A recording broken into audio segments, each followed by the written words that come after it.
Mateo escribió su evangelio con un propósito. El evangelio de Mateo se escribió con un propósito, y es que todos los que leyéramos el evangelio o escucháramos del evangelio de Mateo llegáramos a ser seguidores de Jesús. El evangelio de Mateo, todo es un manual de orientación, de instrucción, de capacitación para los nuevos seguidores de Jesús. A lo largo de los siglos, el evangelio de Mateo ha sido el libro o el evangelio más usado para adiestrar, orientar a los nuevos creyentes. Desafortunadamente, con el tiempo nosotros hemos creído, los cristianos modernos, que nosotros podemos hacer las cosas mejores. Entonces nos hemos inventado una cantidad de materiales de discipulado, y yo me los conozco casi todos y son muy buenos, pero yo creo que ninguno supera el evangelio de Mateo, escrito por un hombre inspirado por el Espíritu Santo. Y por eso es que estamos utilizando el evangelio de Mateo como un material de discipulado, porque para eso fue escrito. Mateo le enseña a los que leen su evangelio qué significa seguir a Jesús y por qué los cristianos deben seguir a Jesús y quién es Jesús para que lo sigamos. En la primera parte que hemos visto hasta la semana pasada, los primeros capítulos del evangelio de Mateo, Mateo trata de contestar esta pregunta: ¿quién es Jesús? Porque si hablamos de seguir a Jesús, bueno, ¿y quién es ese man para que yo lo siga? ¿Por qué hay que seguirlo? ¿Quién es? Entonces él explica en los primeros capítulos quién es Jesús. Pero a partir del versículo 12 del capítulo 4 de Mateo, el escritor nos ayuda a responder esta pregunta: ¿qué hizo Jesús? ¿Cuál fue su misión? ¿Cuál fue su tarea? ¿Qué vino a hacer a este mundo Jesús? Y eso es lo que vamos a estudiar. Y de hecho el texto de hoy, en Mateo capítulo 4, versículo 12 en adelante, hasta terminar, vamos a descubrir que es como la introducción del resto de lo que va a decir Mateo en los siguientes capítulos. Nos va a enseñar qué hizo Jesús. Y todo eso lo va a desarrollar después. Bueno, nosotros dejamos a Jesús la semana pasada en el desierto, 40 días y 40 noches, siendo tentado por el adversario, y luego los ángeles le sirven. Y luego, a partir del capítulo 4, versículo 12, encontramos que Jesús escucha que a Juan el Bautista lo han encarcelado. Entonces él decide regresar a su tierra, a Galilea, específicamente a Nazaret. Pero no se queda en Nazaret, se radica en un pequeño pueblo de pescadores llamado Capernaum, a la orilla del lago de Galilea. Como está al norte de Israel, su fama se extiende mucho por muchos lugares, sobre todo más allá de las fronteras de Israel a Siria. Y Siria era un país enemigo del pueblo de Israel por muchos siglos. Había una gran rivalidad entre estos dos pueblos, pero eso no impidió que el evangelio y la fama de Jesús llegara a Siria y que mucha gente de allí viniera a buscarla. Entonces, Mateo nos habla a partir del versículo 12 de el ministerio de Jesús. De hecho, algunas de sus Biblias dicen comienzo del ministerio de Jesús, y de eso es lo que vamos a hablar. Pero ¿qué significa la palabra ministerio? ¿Qué significa la palabra ministerio? Habla mucho en la iglesia del ministerio de esto, del ministerio de aquello. Incluso algunas iglesias hablan de ministrar. Vamos a ministrar. ¿Pero qué significa la palabra ministerio? La palabra ministerio viene del griego diaconía, que significa servicio. Simplemente eso. Diaconía significa servicio. Entonces, es básicamente, Mateo empieza a decir, les voy a hablar de a qué se dedicó Jesús. Jesús se dedicó a servir. Jesús se dedicó a servir. Y lo que vamos a ver rápidamente hoy en esta mañana es lo siguiente: ¿a quiénes sirvió Jesús? ¿Cómo sirvió Jesús? ¿Y cuál es la respuesta que se espera de nosotros ante el servicio de Jesús? Entonces, lo primero, ¿a quiénes sirve Jesús?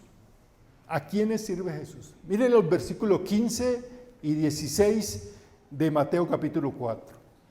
tierra de Zabulón y tierra de Neftalí, desde el camino del mar al otro lado del Jordán, Galilea de los gentiles. El pueblo que habitaba en la oscuridad ha visto una gran luz. Sobre los que vivían en tierra de sombra de muerte, una luz ha resplandecido. Amén. Y estas palabras las coloca Mateo para decir que Jesús fue a esa región, a la región de Galilea, específicamente porque se iba a cumplir o iba a cumplir una profecía más del profeta Isaías acerca del Mesías, y es que él iría a esa región.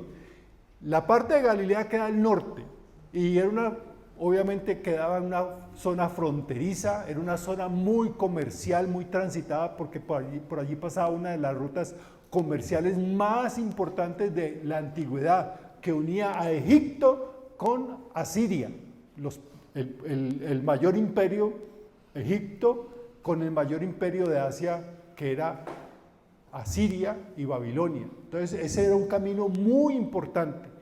Y obviamente había mucho comercio, pero también era una zona con muchos problemas.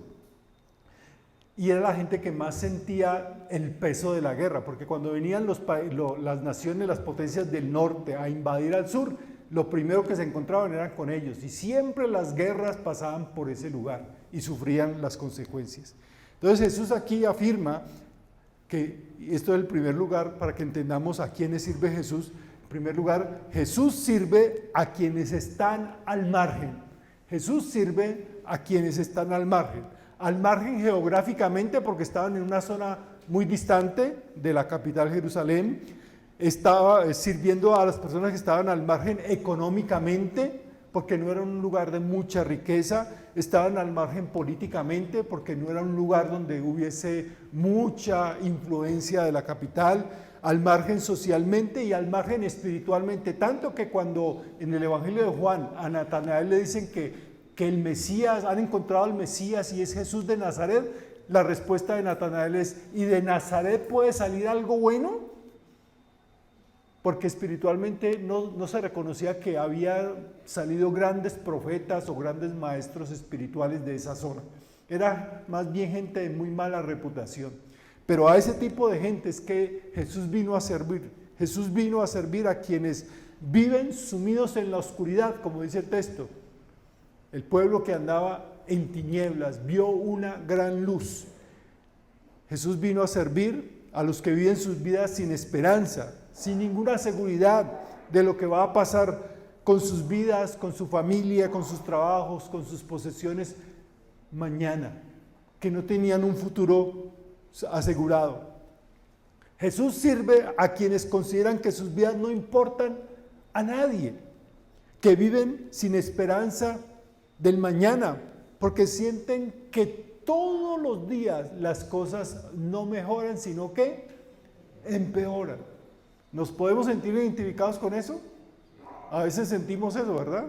Vemos la noticia y decimos: no, pero esto está cada día peor. Guerra por allí, guerra por allá, más corrupción, más injusticia, más violencia, más desastres. Y pensamos, las cosas no están mejorando, las cosas están ¿qué? Empeorando. A ese tipo de personas y a nosotros, cuando nos sintamos así, es que Dios envió a Jesús a servirnos. Cuando nos sintamos así, sabemos que Jesús no está siendo indiferente, que Jesús está a nuestro lado. Pero miren también a quién más sirve Jesús, versículos 18 y 19 y 20. Mientras caminaba junto al lago de Galilea, Jesús vio a dos hermanos, uno era Simón llamado Pedro y el otro Andrés. Estaban echando la red al lago, pues eran pescadores. Vengan, síganme, dijo Jesús, y los haré pescadores de hombres. Al instante dejaron las redes y los siguieron. Más adelante vio a otros dos hermanos, Santiago y Juan, hijos de Zebedeo, que estaban con su padre en una barca remendando las redes. Jesús los llamó.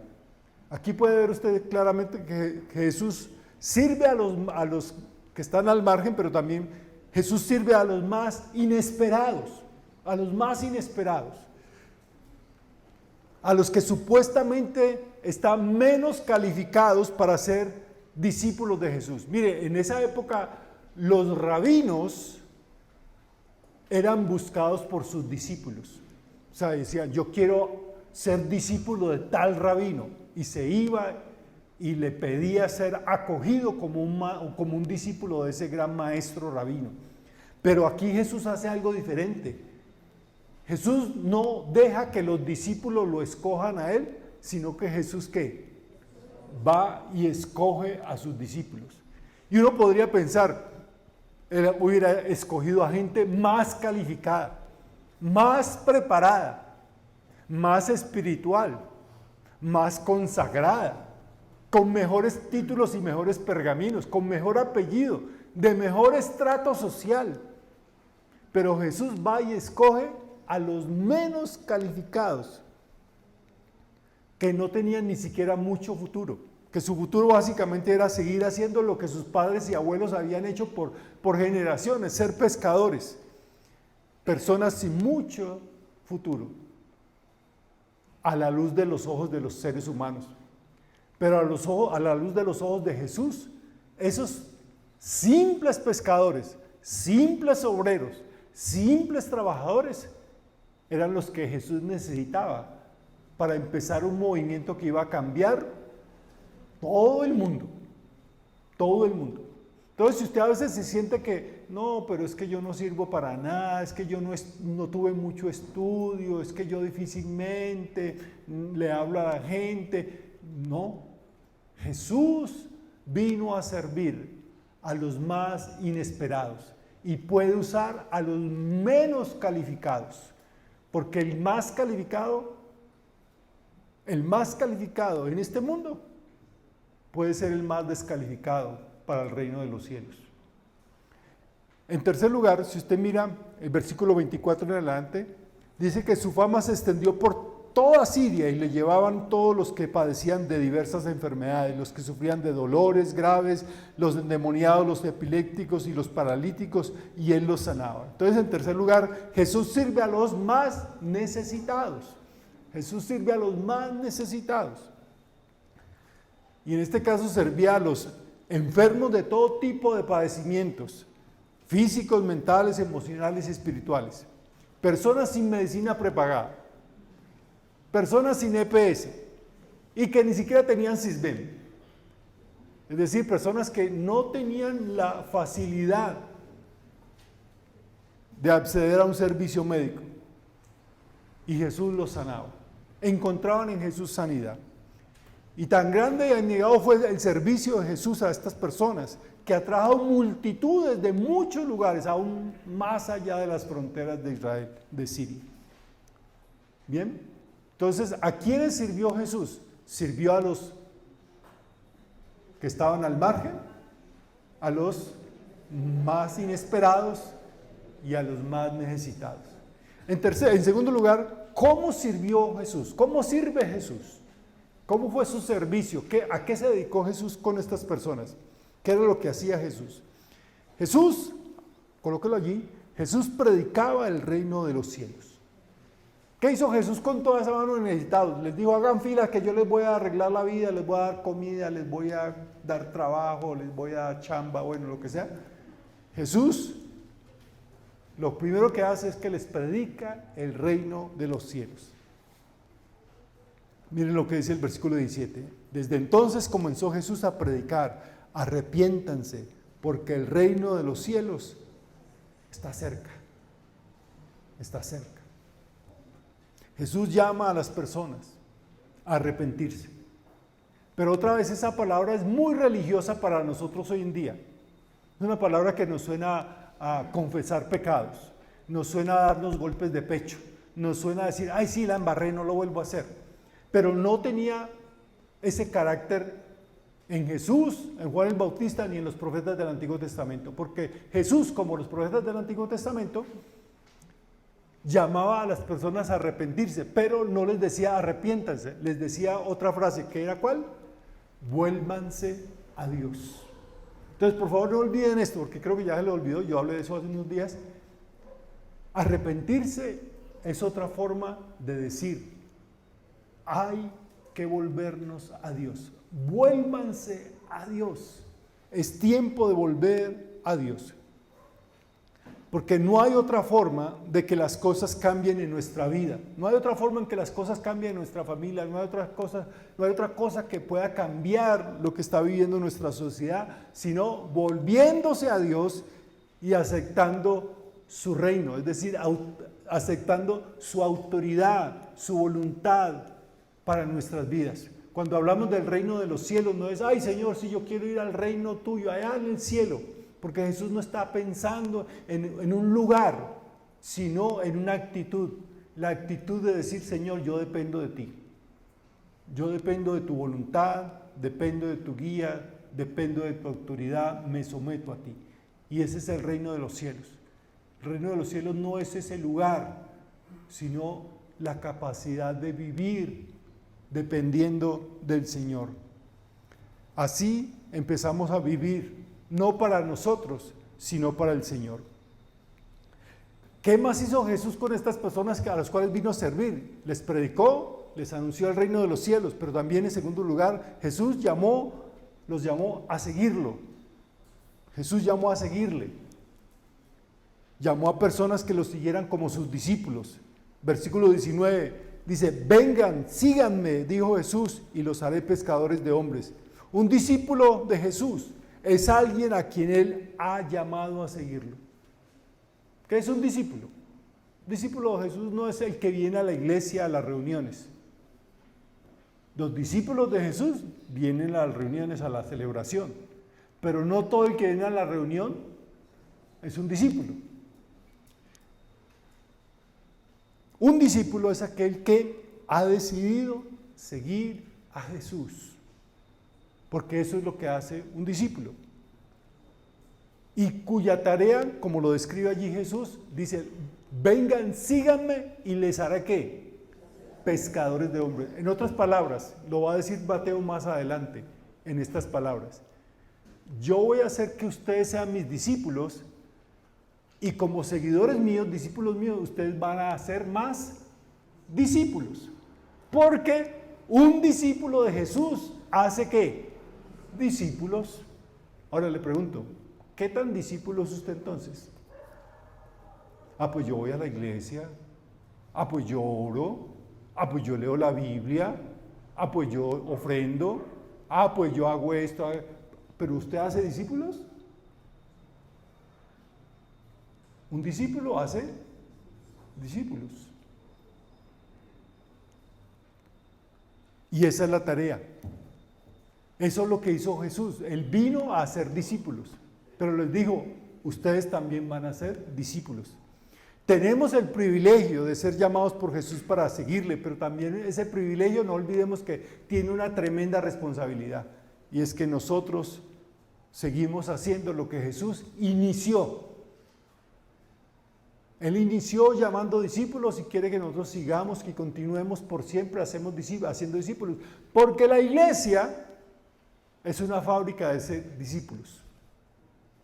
La iglesia no fue instituida, Jesús nos llamó a construir edificios, ni a hacer conciertos, ni a hacer espectáculos. Jesús nos llamó para ser discípulos. La iglesia puede existir sin templos. La iglesia puede existir sin equipos de música. La iglesia puede existir sin mesas y sin sillas. Pero no puede existir sin discípulos. Porque la iglesia está conformada por discípulos. En tercer lugar, Jesús enseñaba las buenas noticias del reino. Jesús enseñaba las buenas noticias del reino. Miren lo que dice el versículo 23. Jesús recorría toda Galilea enseñando en las sinagogas, anunciando las buenas noticias del reino y sanando toda enfermedad y dolencia entre la gente. En un mundo lleno de malas noticias, Jesús anuncia la llegada del reino de los cielos, la mejor y más grande buena noticia. ¿Qué es el reino de Dios? El reino de Dios es una buena noticia. Es la promesa y la seguridad de que este mundo como está, no es lo definitivo, que el reino de Dios es lo definitivo, que este mundo está muy mal, porque este mundo no está bajo el reino de Dios, porque nosotros los seres humanos no queremos vivir bajo el reino de Dios, sino bajo nuestro propio reino. Y cuando rompemos con ese egoísmo y volvemos a Dios, al reino de Dios, las cosas cambian. El reino de los cielos es una buena noticia, porque es el anuncio de una nueva realidad, que sí es posible, pero no porque nosotros la hagamos posible. El reino de los cielos no es el producto de una ideología, de un partido político, de una filosofía, de un caudillo, de un líder. El reino de los cielos es el reino de Dios, entonces Dios es el que lo hace posible. ¿Qué más hacía Jesús? Jesús sanaba a los enfermos. La iglesia debe ser como un hospital. Ustedes me han escuchado muchas veces eso. La iglesia debe ser como un hospital, un lugar donde las personas encuentran sanidad, no un lugar donde las personas sean heridas, no un lugar donde las personas sean maltratadas, abusadas, intoxicadas con ideologías que no son cristianas, intoxicadas con actitud hacia las demás personas de afuera, con odio, con resentimiento. La iglesia debe ser un hospital, no un lugar donde las personas sean menospreciadas, ni marginadas, ni segregadas, ni condenadas. Yo soy pastor hace muchos años, no les voy a decir cuántos, pero estoy en la iglesia desde los 7 años. Y yo recuerdo en esas épocas iniciales, la iglesia era, y todavía sigue habiendo muchas iglesias así, donde las iglesias son felices siempre condenando a la gente, señalando, ay, mire esa persona, mire cómo, y viene a la iglesia, y mire cómo se viste, y mire con quién anda, y mire cómo se peina, y mire que tiene piercing, y mire que tiene tatuaje, y mire esa música que oye, y mire una religión tóxica que hiere a las personas. La iglesia está para sanar, porque Jesús vino a sanar heridas físicas, emocionales, espirituales y también sociales. Ahora, por último, ¿cuál debe ser nuestra respuesta al servicio de Dios, a lo que Jesús vino a hacer? ¿Cuál debe ser nuestra respuesta? Mateo resalta que hay una clara diferencia, y eso lo va a encontrar no solamente aquí en el texto que le acabamos de leer, sino en todo el Evangelio de Mateo. Va a descubrir que Mateo se esfuerza por hacer una clara diferencia entre la multitud y los discípulos. La multitud y los discípulos. A Jesús, por mucho tiempo, y sobre todo al comienzo de su ministerio, la multitud lo asedió. Miles de personas vinieron de otros países a buscar a Jesús, porque estaban deslumbradas por su poder, sus acciones milagrosas. Y por otra parte, Mateo coloca entonces la multitud y los discípulos, que comprenden que la cosa con Jesús no es de estar deslumbrados, ni que seguir a Jesús es un asunto de moda, ni que va a ser algo popular, ni algo chévere. Que entendían que ser discípulo de Jesús implicaba comprometerse a seguirlo a Él, pagando un costo personal, familiar, económico, laboral y social. ¿Recuerdan? Jesús les dijo, vengan, síganme, y los haré pescadores de hombres. ¿Y qué hacen ellos? Dice, al instante que dejaron todo y lo siguieron. ¿Eso a quién se lo dijo? ¿A la multitud o a unos pocos? A unos pocos. Es como decirlo aquí, hermano, usted tiene que dejar todo para seguir a Jesús. Y todo, ¿este qué le pasó? Abriríamos los ojos y, uy, ¿cómo así? Jesús por eso llama a unos pocos.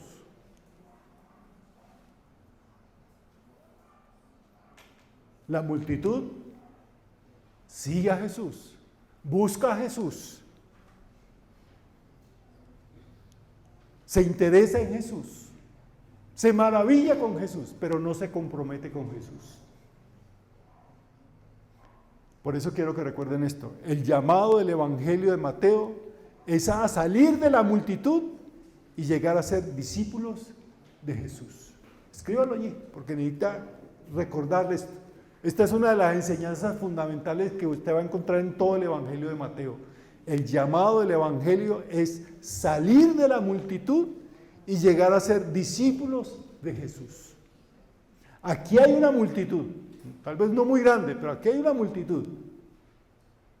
Pero en toda esta multitud, ¿cuántos discípulos de Jesús verdaderamente habrá? ¿Cuántos? La multitud busca a Jesús porque está deslumbrada, tiene interés, una necesidad, lo busca por curiosidad o lo busca porque es de moda, está de moda seguir a Jesús. Pero los seguidores de Jesús son llamados por Jesús, están dispuestos a pagar un precio alto por seguirlo. Y eso es lo que hace la diferencia entre la multitud y los discípulos. La multitud dice, sigámoslo a ver qué nos va a dar. Los discípulos saben que seguirlo les va a costar. La multitud lo busca para ver qué nos va a dar. Los discípulos lo siguen sabiendo que hay un precio que pagar.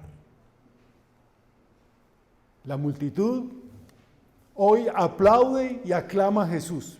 Pero mañana la multitud no solamente le dará la espalda a Jesús, sino que le dará la sentencia a Jesús. Crucifícale, crucifícale. O sea, esos mismos que lo buscan con tanto anhelo, ansia. Ay, es que Jesús es lo máximo, eso multiplica panes y nos da de comer pescado más rico. Y eso tenía a mi esposa enferma y me la sanó. Y mi hijo se curó. Y yo tenía esta mano así seca y vea, ya la muevo. Y tenía lepra y me curó. Y todos aclaman a Jesús, pero esa misma multitud, llegado el momento, le da la espalda a Jesús, pero no solamente le da la espalda, le da su sentencia de muerte, crucifícale. Los discípulos colocan a Jesús como su prioridad. Por eso están dispuestos a poner familia, trabajo, seguridad en un segundo plano. No es que todos tengan que dejarlo y decir, ya tengo que renunciar a mi trabajo porque el pastor dijo que... No, es colocarlo en un segundo plano, porque en el primer plano de la vida de un discípulo está ¿quién? Jesús. Y usted dirá, no, pero es que yo no puedo vivir así. Y tal vez tenga razón, no puede vivir así. A no ser que muera a su egoísmo. Cuando morimos a nuestro egoísmo y colocamos a Jesús en el centro de nuestra vida, sí podemos vivir así. Y vamos a vivir de la mejor manera. Mateo escribe de nuevo su evangelio para hacernos saber que Jesús nos llama a ser sus discípulos y para enseñarnos qué significa ser seguidores de Jesús. Y yo termino diciéndole simplemente esto. Tome la decisión de seguir a Jesús. Tómela hoy. Tome la decisión de seguir a Jesús. Tome la decisión de salir de la multitud y empezar a ser un discípulo. Salga del montón, porque el montón al final se alejará de Jesús. Los discípulos morirán por Jesús. Y la primera evidencia de su decisión de seguir a Jesús es el bautismo. Hay mucha gente que dice, yo quiero seguir a Jesús, estoy decidido. Le hablan del bautismo. Ah, no, pero yo no me quiero hacer bautizar. Ah, entonces no está tan decidido. Entonces, nosotros, los cristianos, tenemos claro que el bautismo es la primera forma de manifestar públicamente y ante el Señor que hemos decidido seguirlo a Él. Y si usted no se ha bautizado, tiene la oportunidad de hacerlo. El domingo, iniciando Semana Santa, Domingo de Ramos, tendremos nuestros bautismos. Ya tenemos un grupo de personas que vamos a bautizar. El próximo sábado, ya han escuchado, tendremos la orientación para los que quieren hacerse bautizar. Y si usted hoy dice, yo entiendo ahora que Jesús quiere que yo lo siga, que no sea simplemente un admirador de Jesús, sino un discípulo de Jesús, quiere tomar esa decisión, hable conmigo ahora al final. Y vamos a hacer lo posible para contestar todas sus preguntas el próximo sábado. Y tome la decisión de empezar a vivir para Jesús. Puestos en pie, vamos a orar.